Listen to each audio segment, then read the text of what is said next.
Hello students, this is Professor Monica Prakash from Indian Institute of Tourism and Travel Management, your instructor for this module. Welcome back to the course on Destination Management. Now we bring this course to you as a part of ePathshala initiative of Ministry of Human Resource Development, Government of India to make postgraduate education accessible to all. One of the key players in the management of the destination is the DMOs. Now, DMOs are the leader of the destination who is responsible for taking along with it all the stakeholders for the development of a destination. So, in this module, we will be discussing on the focus would be more on the role and the importance of DMOs. Tourists visit destinations for a variety of reasons. Accordingly, a destination can take different shapes. In this module, we discuss the various types of tourist destinations. So therefore, we will begin with developing an understanding of the concept of a DMO. And then, when we talk about the different types of DMOs, the effort would be to try to establish the importance of DMOs. We will close this module with the discussion on the regulator, which a DMO has to manage and deal with. Competition among tourism destinations continues to get intense. Competitive advantage is desired as one attempt to manage different components of the tourism system. Now, to assist in achieving this objective, many destinations have created destination management organizations, which are very popularly known as DMOs, to provide leadership for the management of tourism at destination. Destination management calls for association of many organizations and their interests working towards a common goal. The destination management organization's roles should be of leading and coordinating activities under a rational strategy.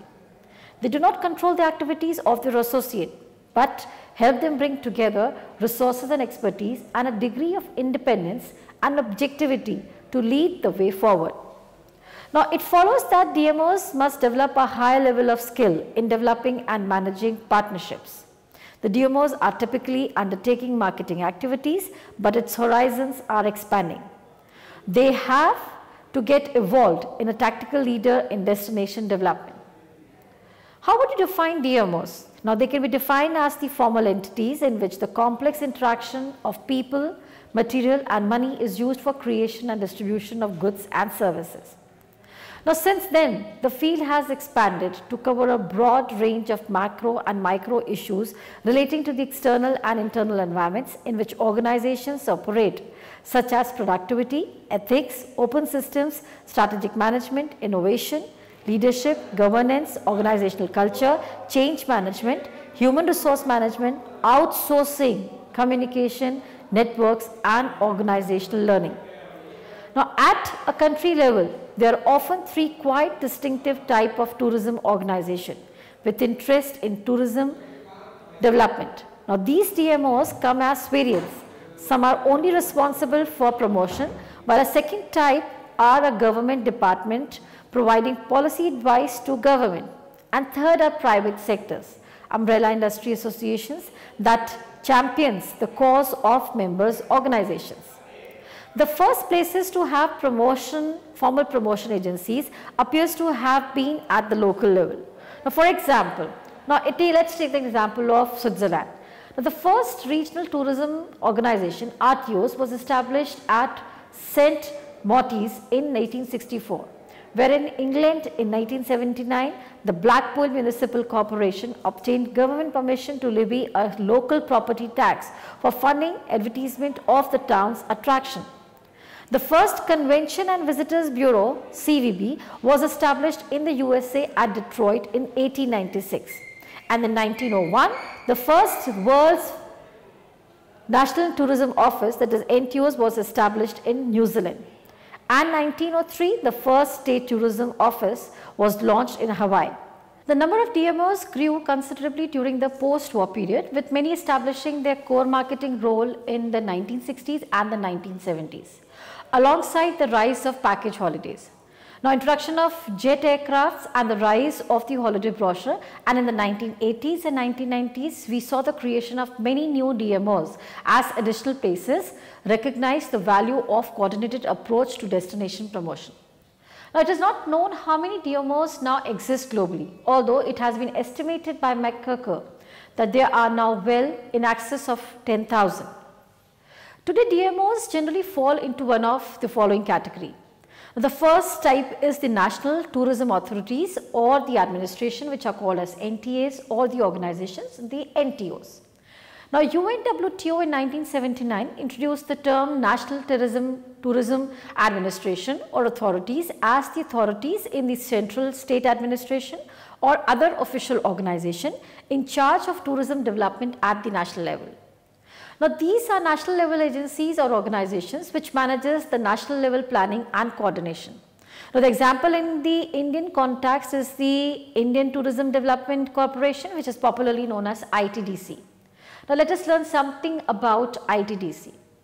Now, ITDC is the hospitality, retail and education company which is owned by the Government of India, and it is working under the Ministry of Tourism.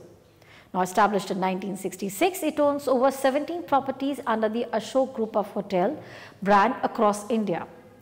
Now, this came into existence in 1966 and has been the prime mover in the progressive development, promotion and expansion of tourism in the country. Broadly, the main objectives of the corporations are to construct, take over and manage existing hotels and the market hotels, beach resorts, travelers lodges and the restaurant. Also to provide transport, entertainment, shopping and conventional services.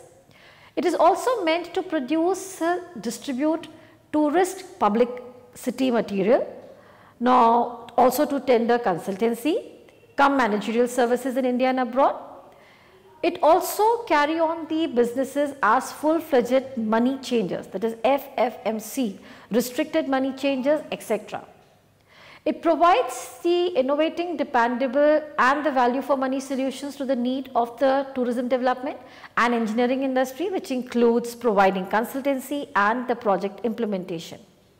Now, the corporation is running hotels, restaurants at the various places for tourists besides providing transport facilities. Now, addition, the corporation is engaged in production, distribution and the sale of tourist publicity, literature and providing entertainment and the duty-free shopping facilities to the tourist. The corporation has diversified into new avenues, innovative services like full-fledged money changers as we already discussed, engineering related consultancy services. Now, the Ashok Institute of Hospitality and Tourism Management of the corporation imparts training and education in the field of tourism and hospitality. Presently, ITDC has a network of 8 Ashok Group of hotels, 5 joint venture hotels, 1 restaurant, 11 transport units, 9 duty-free shop at the airports and the seaports and 2 sound and light shows. Now, besides, ITDC is also managing a hotel at Bharatpur and a restaurant at Kosi on behalf of the Department of Tourism. In addition to this, it also manages catering services at Western Court, Vigyan Bhavan and Hyderabad House, New Delhi. Second level is the regional, provincial or the state DMOs, which are also called as RTOs or STOs. Now, the term region has a number of different meanings ranging in geographic scope from transnational areas such as from the South Asia to a local area. Now, the term is used to represent concentrated tourism areas such as cities, towns, villages, coastal resort areas, islands and the rural areas. A regional tourism organization is defined as the organization which is responsible for marketing a concentrated tourism area as a tourist destination. Now, the example of the regional tourism organization RTOs is ASEAN Tourism, Association of Southeast Asian Nations. Now, state tourism organizations can be understood by the example of MPDDC, which is Madhya Pradesh State Tourism Development Corporation. The Association of Southeast Asian Nations or ASEAN, which was established on 8th August 1967 in Bangkok, Thailand, with the signing of ASEAN Declaration, which is known as the Bangkok Declaration, by the founding fathers of ASEAN, namely Indonesia, Malaysia, Philippines, Singapore and Thailand. Now, Brunei Darussalam, then joined on 7th January 1984, Vietnam on 28th July 1995, Laos, PDR and Myanmar on 23rd July 1997, and Cambodia joined the race in the 30th April 1999, making up what is today the 10 member states of ASEAN. Their official slogan is One Vision, One Identity, One Community. Now, their punchline is Southeast Asia, the most diverse, beautiful, enjoyable and accessible landscape in the world. Example of STO can be taken up as MPSTDC, which is a state-of-art tourism reception center come headquarters of the Madhya Pradesh tourism, which is easily the most visible symbol of resurgence in the tourism sector of the state. Buzzing with activity and positive energy on all days of the week, a visitor to this building would appreciate the rapid strides in tourism taken by the state in a very short time frame. In so far as the richness and the diversity of tourism destination is concerned, Madhya Pradesh is easily the best state of the nation. Also known as the Tiger State of India, the state has 3 World Heritage Sites, namely Sanchi, Bhimbetka and Khajuraho. In the last few years, the government of Madhya Pradesh has initiated a number of measures to position the state as the leading tourism state of the nation. Now, while considerable work has been done and the state is now being recognized as one of the leading tourism states of the nation, much more still needs to be done. The official slogan of MPSTDC is the heart of incredible India. The punchline is MP mein dil hua bachcha sa. At the bottom of the pyramid is the local, city or the town administration or the organization, popularly called as LTAs or LTOs.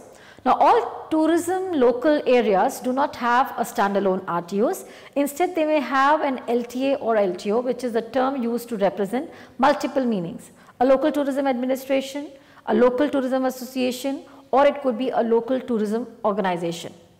Now, the former may be the local government authority, while the latter is a form of a cooperative association of tourism businesses. It may be available in many forms like municipality, city or town development associations, community-based associations and many other forms. Gwalior Municipal Corporation is a case of that we are discussing right now. Municipal Corporation Gwalior came into existence in 1887, which was established by Council of Regency, which is administered the Gwalior estate. The foundation of the Gwalior Municipal Corporation in 6th June 1887 by the Council of Regency. The aim behind the establishment of this organization is to gather the citizen of Gwalior and understand the problem of the citizens by the local administration.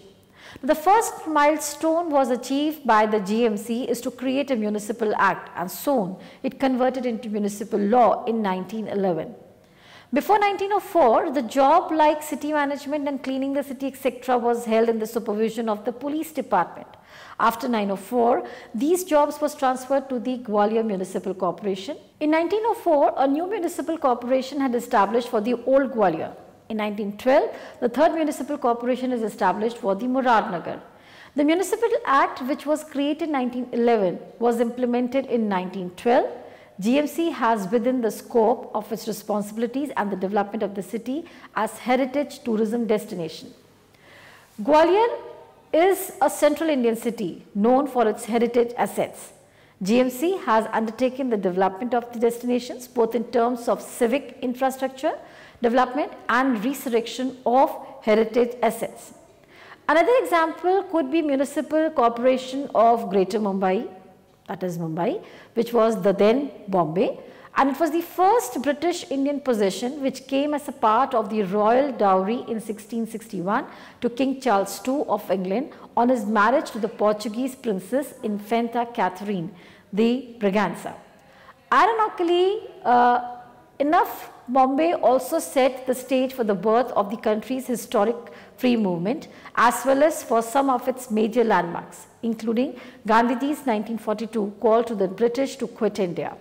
It was in Bombay that the Indian National Congress was born in 1885. This led to the country's struggle for political independence and indirectly to the liquidation of the British Empire. The name Bombay was changed to Mumbai by the Corporation Resolution number 512 dated August 12, 1996 Maharashtra Act. Now 25 of 1996. Now during the period between the rise and the fall of the British Empire, Bombay gradually developed into a town, a city and a metropolis of the world renown. Bombay gradually developed into a town, a city and a metropolis of world renown. The metropolis accounts major portion of the India's international trade and the government revenue, from being one of the foremost centers of education, science and technological research and advancements. It is also pertinent to note that Mumbai's all-round growth owed a lot to the early development of the system of local government under British rule. MGMC is advised by Maharashtra Tourism Development Corporation, which is MTDC, on various tourism related projects. Question is, why DMOs are required? Now, DMOs are required to facilitate destination management.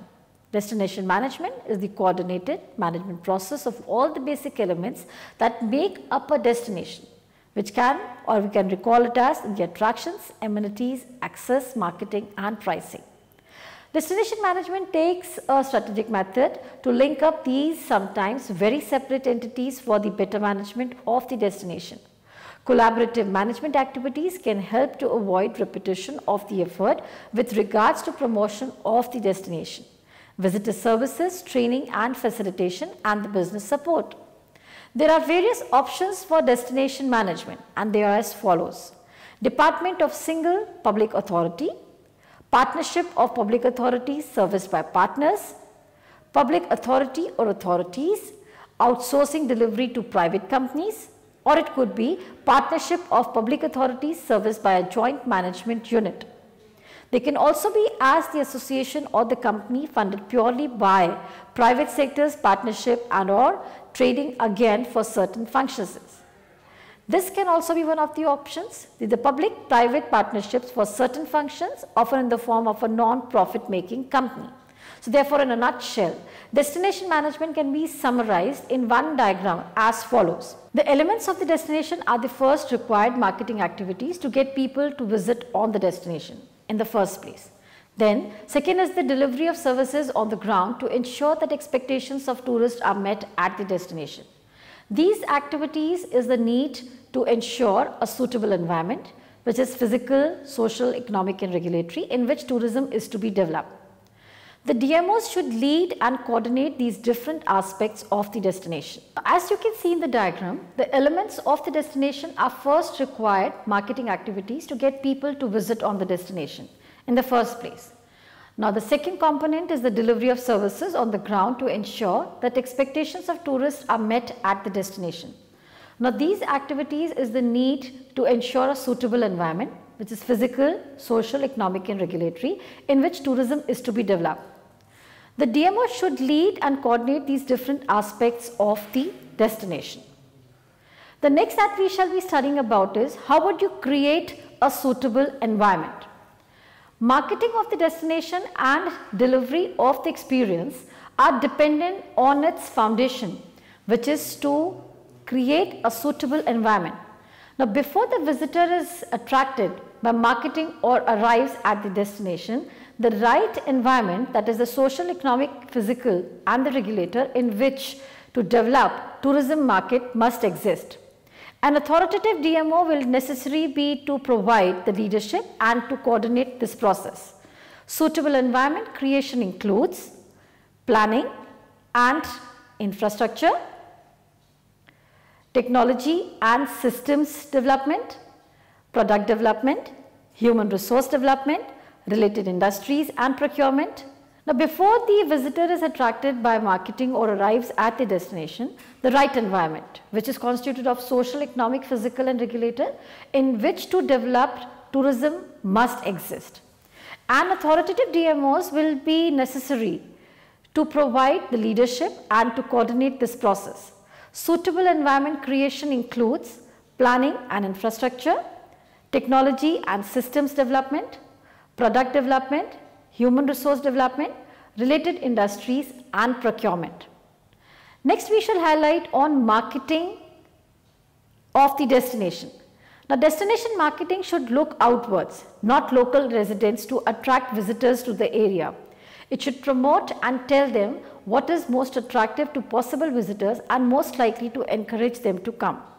Now, the key functions in marketing divisions are destination promotion, which includes branding and image, operation, facilitation of the bookings, unbiased information services, campaigns to drive businesses, particularly to small, medium and micro enterprises, customer relationship management, popularly known as CRM.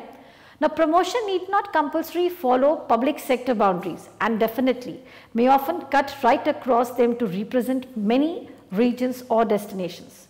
For example, when India is marketed outside the country, Taj Mahal is the main focus of the marketer. Individuals, regions may also be responsible for their own marketing. In this case, UP Tourism is not free to market themselves. Now, in this case, UP Tourism is not free to market themselves. Now, this can be very evidently seen in the figure 2, which speaks about the face of the destination marketing. Now, how do you deliver it on the ground? DMOs and the stakeholders are equally responsible for ensuring the quality of every aspect of the visitor's experience. Now, once they have reached at the destination. Destination management tends to be most easily organized on public sector boundaries at the sub-regional, provincial or state level because the public sector is the deliverer of much of this infrastructure. However, destination may also need to be managed across political or administrative boundaries.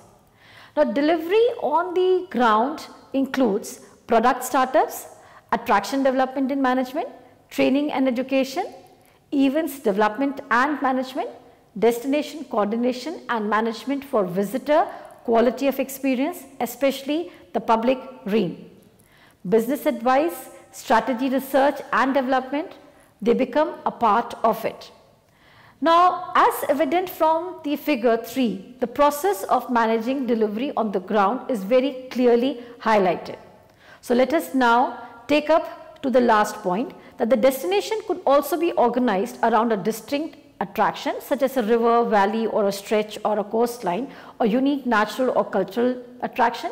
Destinations are individually responsible for managing the delivery of the tourist experience once they have reached to the destination. So, students, what is it that we have learned today? Let us try to summarize on the issues that has been taken up before. So, in present time, the literature on destination management is available easily. Destination management is not very old term. DMOs is very new to the tourism industry. Now, this module has indicated that the first DMO, which was established in 1864, in the literature the term DMO is appearing since 1901.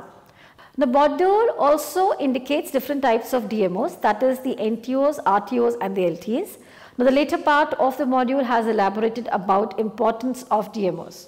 So, students, you also must have got some interesting examples of DMOs in Indian context, now which makes it really very easy to remember. Thank you, and that's all for the day.